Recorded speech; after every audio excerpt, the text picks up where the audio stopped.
Well, as Will Rogers would say, all I know is what I read in the papers. So at the time, in the 1960s, I just read that in the papers, that the Congo was a huge place, a landmass, with a lot of minerals of all types, and still is. Yes.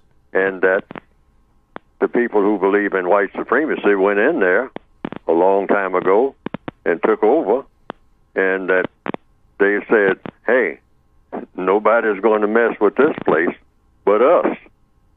And anybody who wants to change things, even raise the so-called quote-unquote living standards of the people who are here, they can forget about that.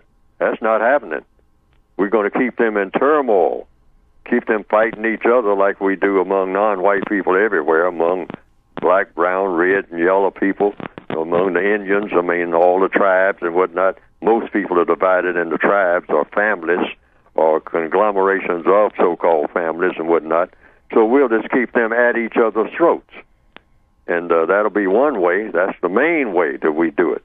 That way we don't have to be bothered with them. We just give one tribe some guns and tell them to go and take care of the other tribe.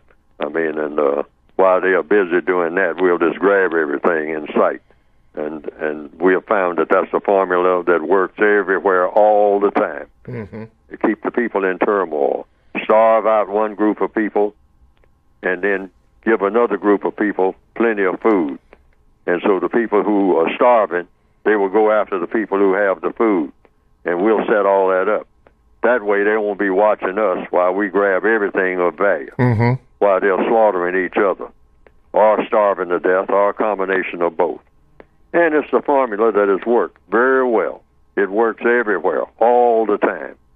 And from what I understood at the time, they just did that in the Congo and every other place. And long before they had even picked the Congo as that type of place that was going to have its so-called independence. But then there were individuals, like they already predict that. There'll always be some individuals, like a Patrice Lumumba and whatnot, that will stand up at a podium and start saying, well, this shouldn't be. Right. We need to get rid of this. I mean, we shouldn't treat each other like this and all like that. Talking about justice and all that other stuff Mm-hmm. that the white supremacists themselves talk about, all right? And they'll listen for a while, and they'll see if it's having an effect. And if it looks like it's going to have an effect that's bad for their business, their criminal enterprise, Yes. then they just, what you call, make a hit on the people who are causing the bad for business equation, like gangsters do. Yes, sir. They put a hit on people who they think may be a potential danger, you know. And if it doesn't seem like the person is being listened to, though, if the person is just talking and the person is not being listened to and nothing is happening, everybody's going about their day-to-day whatever, then they just say, hey, we figured that out a long time ago. But Lumumba was effective, is that correct? It seemed like he had the potential of being effective at that time.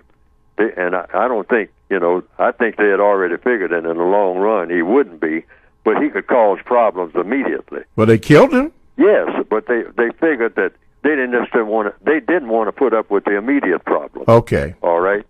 See, because they can kill you anytime they get ready. Yes, sir. Which is what they do. And black people who think that they can hide somewhere from the white supremacists, forget that. Once you get on their hit list, you're gone. There's no place on this planet, Mm-hmm. and nobody who can protect you. And what about Morrissey? Supremacists. How's that? What about Morrissey? You said the guy that came after... Moïse Tshombe. Oh, Tshombe, okay. Well, like always, they always get a certain number of black people up to help to make problems for the black person who is really trying to get something done constructive. Yes, sir. That goes with the territory. So you really don't blame them, because they always do that. They can always do that.